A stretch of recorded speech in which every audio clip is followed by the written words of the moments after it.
Olá, meu querido irmão, minha querida irmã. Estamos mais uma vez aqui no nosso programa Jornada Bíblica e mais uma vez eu peço licença para entrar na sua casa e já aproveito para desejar a você e a toda a sua família uma feliz Páscoa. Estamos vivendo a 8ª da Páscoa do Senhor, por isso a igreja está em festa, ela está vivendo a alegria do Senhor que ressuscitou e trouxe vida nova para todos nós. E hoje, de um modo todo especial, vivendo o tempo pascal, queremos estudar e conhecer um pouco a Igreja de Jerusalém.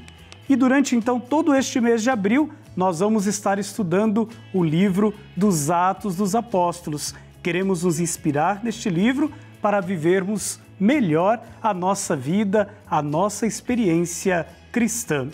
E para bem acolher a palavra de Deus em nossas vidas, quero fazer um convite a você e a sua família, a nos colocarmos em oração neste momento e juntos prepararmos os nossos corações para acolhermos a palavra do Senhor.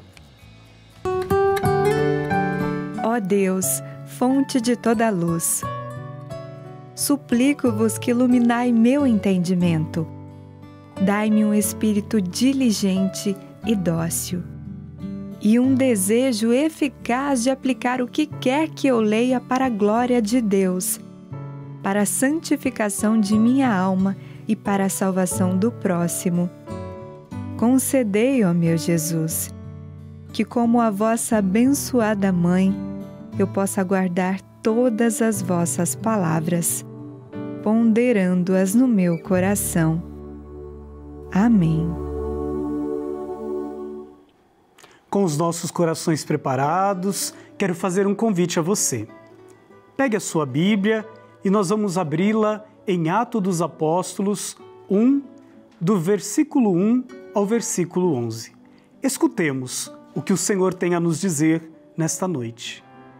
Em meu primeiro livro, a Teófilo, falei de tudo o que Jesus fez e ensinou desde o começo, até o dia em que foi elevado ao céu, depois de ter dado suas instruções aos apóstolos, que havia escolhido sob a ação do Espírito Santo.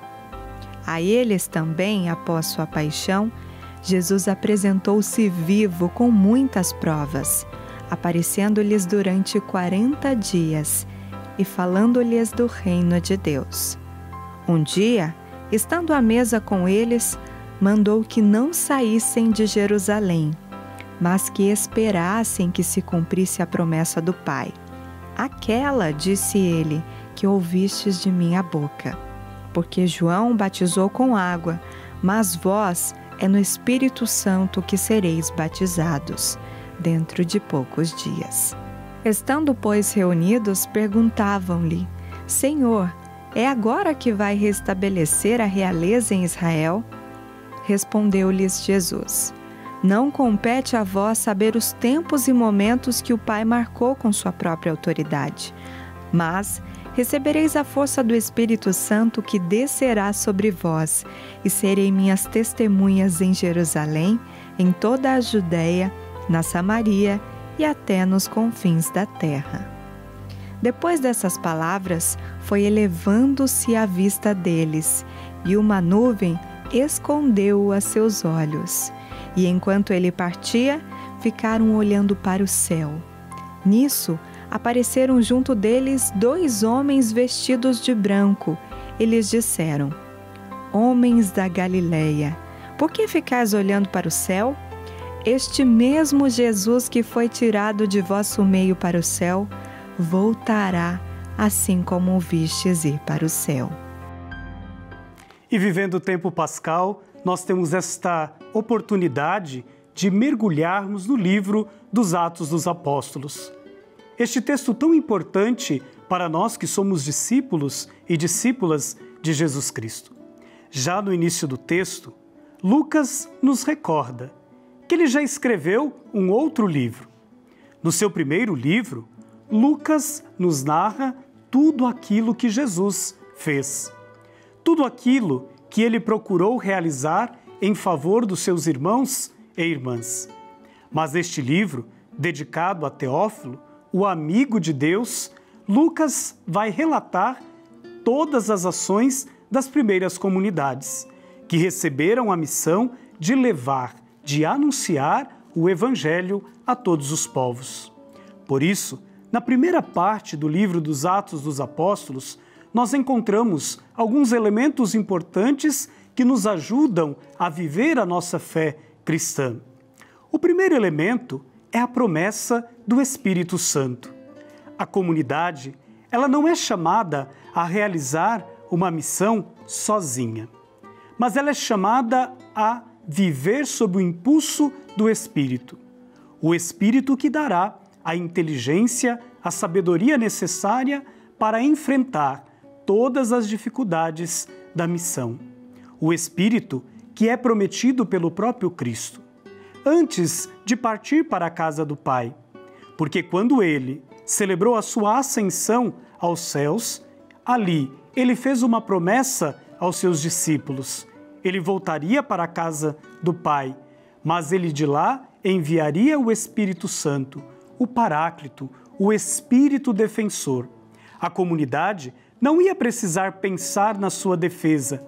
Ela deveria realizar apenas uma tarefa: evangelizar, deixando para o Espírito de Deus o compromisso de alimentá-los, de animá-los e de defendê-los diante das iniquidades e das injustiças que poderiam ocorrer naquele tempo. Mas neste livro, na sua primeira parte, nós encontramos também a escolha de um homem chamado Matias, aquele que assumiu a missão no lugar de Judas. Nós sabemos que Judas foi aquele que entregou Jesus aos soldados para que ele fosse morto e condenado. Mas Matias, ao assumir esta missão, ele foi escolhido e, assim como os outros apóstolos que tinham convidado com Jesus, ele cumpre então e assume o seu papel no grupo dos 12. Os 12 que receberam a missão de coordenar, animar as primeiras comunidades e, de um modo todo particular, aquela comunidade de Jerusalém, que vinha crescendo cada vez mais sob o impulso do Espírito Santo. O Espírito que receberam no dia de Pentecostes, aquele dia bendito que todos aqueles que estavam reunidos no cenáculo, e nos diz as Sagradas Escrituras, estavam reunidos com a mãe de Jesus, conseguiam se compreender mutuamente. Lá no evento da Torre de Babel, no Antigo Testamento, se nos recordamos bem, ali as pessoas não se compreendiam, falavam línguas estranhas. Aqui no Novo Testamento, com o acontecimento de Pentecostes, todos falavam uma língua que era compreendida, porque anunciavam uma única palavra: Jesus Cristo, o ressuscitado. Por isso, sob o impulso do Espírito Santo, os apóstolos foram realizando muitas obras, e estas obras foram então fazendo com que eles se tornassem pessoas perseguidas pela sociedade daquele tempo, sobretudo por aqueles que buscavam negar a ressurreição do Senhor. Por isso Pedro, João e tantos outros foram colocados diante do conselho daquele tempo para serem condenados, assim como foi condenado aqueles que eles seguiram e testemunharam, o Senhor ressuscitado. Mas em nome de Jesus, Pedro, João e os outros apóstolos realizaram muitas ações. Por isso, neste mesmo livro, nós vamos observar que a comunidade foi crescendo cada vez mais e, à medida que ela foi crescendo, cada um colocava tudo aquilo que tinha em comum. Por isso, não havia necessitados entre eles, pois os bens não era para que cada um pudesse viver melhor do que o outro. Pelo contrário, os bens foram colocados para darem alegria a todos os membros da comunidade. Por isso, as primeiras comunidades é um exemplo de vida para cada um de nós, porque cheios do Espírito Santo, somos convidados a anunciar o Evangelho. Esta boa notícia que nós recebemos dos apóstolos, esta boa notícia que foi transmitida para tantos homens e mulheres. e os motivaram a viver a prática da caridade, da fé e do testemunho da esperança. Aliás, vivemos um tempo em que não podemos deixar morrer em nossos corações a esperança e, como as primeiras comunidades, devemos aprender também a colocar os nossos bens não apenas a serviço de nós mesmos, mas devemos aprender a dividi-los para que todos tenham alegria e alegria abundante, pois este é o desejo do Pai para cada um de nós. Que a palavra que hoje o Senhor nos comunicou sirva de uma lição para vivermos em Deus, a partir de Deus, sob o impulso do Espírito Santo, tendo os mesmos gestos e atitudes de Jesus. Lucas escreveu a Teófilo, o amigo de Deus, e hoje ele dirige esta palavra a todos nós, que também somos amigos e amigas de Deus. E como amigos e amigas de Deus, devemos comunicá-lo, anunciá-lo ao nosso mundo, não sozinhos, mas em comunidade. Porque viver e crescer em comunidade é viver e crescer no conhecimento da palavra do Senhor e, sobretudo, no amor que o Pai tem para com cada um de nós. Abramos os nossos corações e acolhamos cada vez mais, a exemplo de Deus, das primeiras comunidades, a palavra do Senhor. Esta palavra que é vida e esperança, para que, assim como cresceu a comunidade de Jerusalém, possa também crescer hoje a nossa comunidade, que é uma nova Jerusalém, cidade da graça, cidade do amor. E agora quero fazer um convite a você para conhecer mais um pouco dos Salmos. E quem nos ajuda a conhecer os Salmos é a irmã Custódia, com o quadro Salmo, a emoção orante.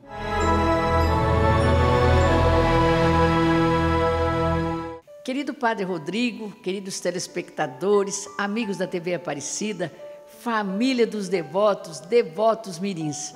Pois é, Salmo, a oração orante. Oração que parte de dentro do coração e que a gente consegue escutar o Senhor e Ele falar para a gente. Então, palavra do Senhor.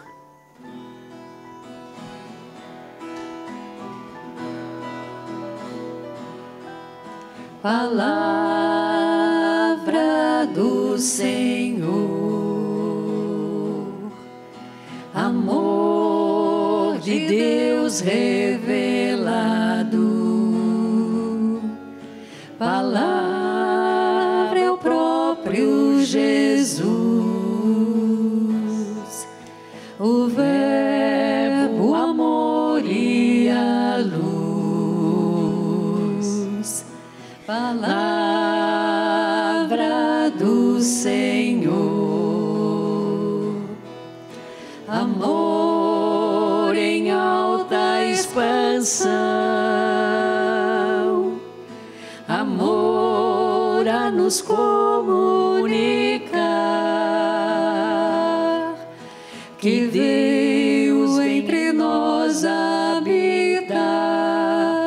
Todos, fala, Senhor, fala, Senhor, fala, Senhor, que teu servo escuta.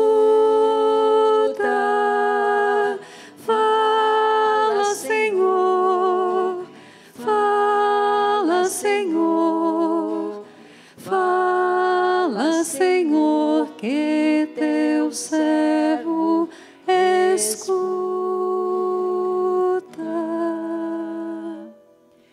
Os salmos, eles têm essa função da gente escutar o Senhor falar.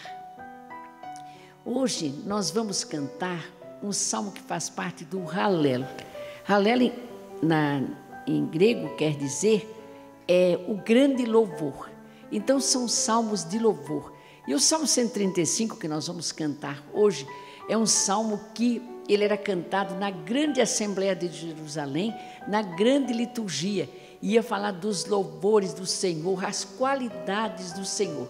Por isso, com a Júnia Rocha. Hoje nós estamos aqui com a Júnia Rocha, que é da arte sacra, que é música, já trabalhou conosco aqui na TV Aparecida um ano no nosso programa Uma Luz no Olhar, que foi muito bom a gente trabalhar junto.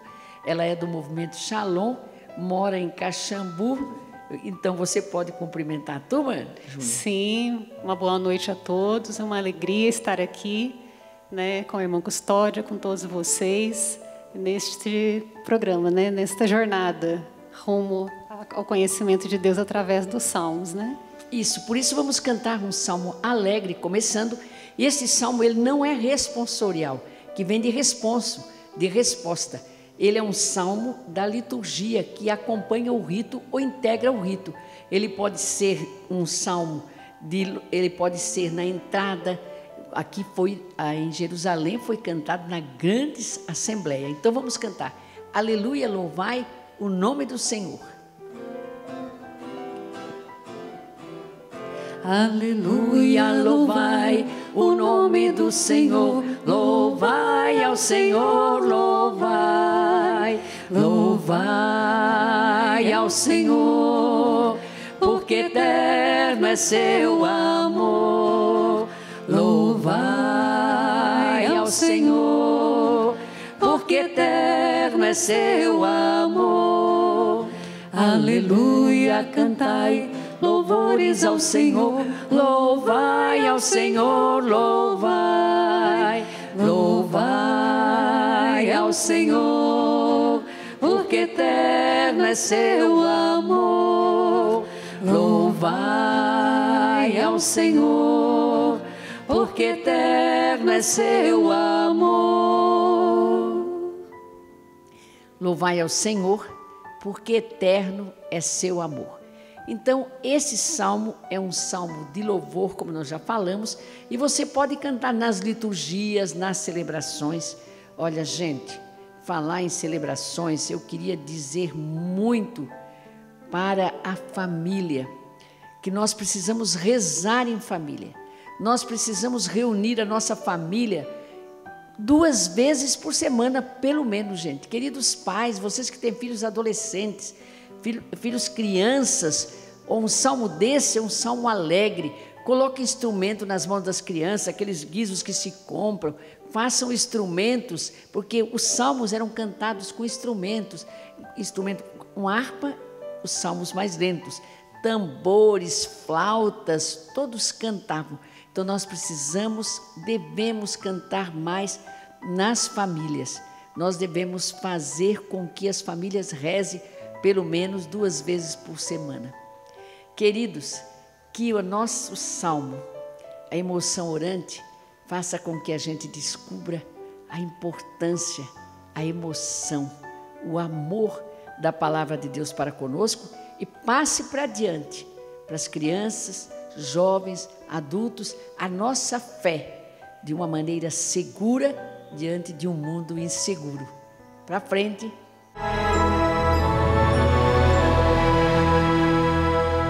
Irmã Custódia, muito obrigado por nos ajudar a meditar, a rezar e a cantar os salmos, esta oração de vida e esperança tão importante para cada um de nós. E nós queremos agora convidar o nosso plantão bíblico. E você que tem as suas dúvidas, pode enviar aqui para nós, que iremos respondê-la no nosso programa. Acompanhemos. Olá, Padre Rodrigo, com a sua licença, vamos entrar com o nosso plantão bíblico. Perguntas que muita gente faz e que a gente procura satisfazer com alguma resposta, respostas que se encontram sempre na Bíblia. E aqui vem uma pergunta: por que é que Moisés foi colocado num cesto e jogado aí no rio Nilo? A resposta se encontra aqui no livro do Êxodo, capítulo 2, e conta para nós o seguinte: o faraó, quando percebeu que aquele povo das 12 tribos, descendentes de Jacó, não é mesmo? Descendentes de Abraão, e que tinha ido para o Egito devido à fome que sofriam em sua terra, e foram recebidos por José, que estava lá sendo o grande, digamos assim, ministro que providenciava alimento para todo mundo. De repente Moisés, aliás, José morre, Vem um novo faraó, ele não conhece a origem desse povo, ele apenas percebe que é um povo que está crescendo muito rapidamente, ele tem medo, esse povo vai um dia dominar o nosso país. Qual é o decreto dele? Manda que sejam mortos todas as crianças do sexo masculino. Matem para que esse povo não cresça mais. E aí nasce Moisés, a mãe não tem coragem de fazer isso, ninguém tem coragem, o que é que ela faz? Ela pega aquela criancinha, aquele bebezinho, faz um cestinho de juncos, assim, bem untado com betume, não é mesmo? E coloca com toda confiança esse cestinho no rio Nilo e seja o que Deus quiser. E aquele cestinho vai na correnteza do rio, vai descendo, e não é que acontece que mais embaixo, alguns quilômetros mais embaixo, está exatamente a filha do faraó tomando banho. E o cestinho passa perto dela, ela vê aquele bebê dentro do cesto, recolhe o cesto, leva o bebê para casa e acaba adotando Moisés como seu filho. Foi assim que Moisés cresceu no palácio do faraó, se tornou muito importante e cresceu ali, foi formado, teve uma formação muito especial para mais tarde sim descobrir a sua missão, liderar o seu povo para sair daquela escravidão e caminhar para a terra prometida e ser um povo livre, que é o povo de Deus do Antigo Testamento, da Antiga Aliança. Tá bom? É essa a resposta. Muito obrigado pela sua atenção. Continue com a sua Bíblia na mão, principalmente a Bíblia da Aparecida. Ela é muito clara para a gente ler, é uma tradução muito gostosa. Está aí, Padre Rodrigo. Muito obrigado por esse momento. Se você deseja crescer no conhecimento das Sagradas Escrituras, você pode mandar o seu e-mail para nós, através do endereço devotos@santuarionacional.com. A sua dúvida pode ser a dúvida de tantos outros que também participam deste programa e desejam mergulhar cada vez mais nas Sagradas Escrituras, no conhecimento da Palavra de Deus. E quero fazer um convite a você, meu querido amigo, minha querida amiga, que participa deste programa toda noite conosco, a fazer parte da família dos devotos e receberem todo mês o encarte Jornada Bíblica aí na sua casa. O Santuário Nacional de Aparecida é a casa da palavra. A família dos devotos, ela é responsável por fixar nas paredes do santuário cenas bíblicas que evangelizam. Em família, construímos o Santuário da Palavra. Por isso, quem é da família dos devotos está a cada dia ajudando a realizar essa grandiosa obra de evangelização. Ao passo que vamos revestindo as fachadas do santuário, nosso interior também é revestido com a Palavra de Deus. O nosso caminhar de fé na jornada bíblica nos transforma e nos faz mergulhar na Palavra de Deus. Entre hoje mesmo para a família dos devotos e ajude a construir este lindo projeto de amor e evangelização. Seja membro da família dos devotos, mensalmente você receberá a revista de Aparecida e um encarte com estudo bíblico, além de um lindo calendário para completar sua jornada, e as crianças também podem participar. Para elas, preparamos então o lindo álbum ilustrado da Turma dos Devotos Mirim. Faça parte desta grandiosa obra de amor. Revista-se da Palavra do Senhor. Venha e participe conosco. E agora queremos suplicar a bênção de Deus para as nossas vidas. Este Deus que não se cansa de se comunicar com cada um de nós por meio da sua palavra. O Senhor esteja convosco, Ele está no meio de nós. Abençoe-vos o Deus Todo-Poderoso, por intercessão de Maria, a mulher da palavra, Ele que é Pai, Filho e Espírito Santo. Amém. Fiquem na paz, na graça de Deus e até o nosso próximo encontro.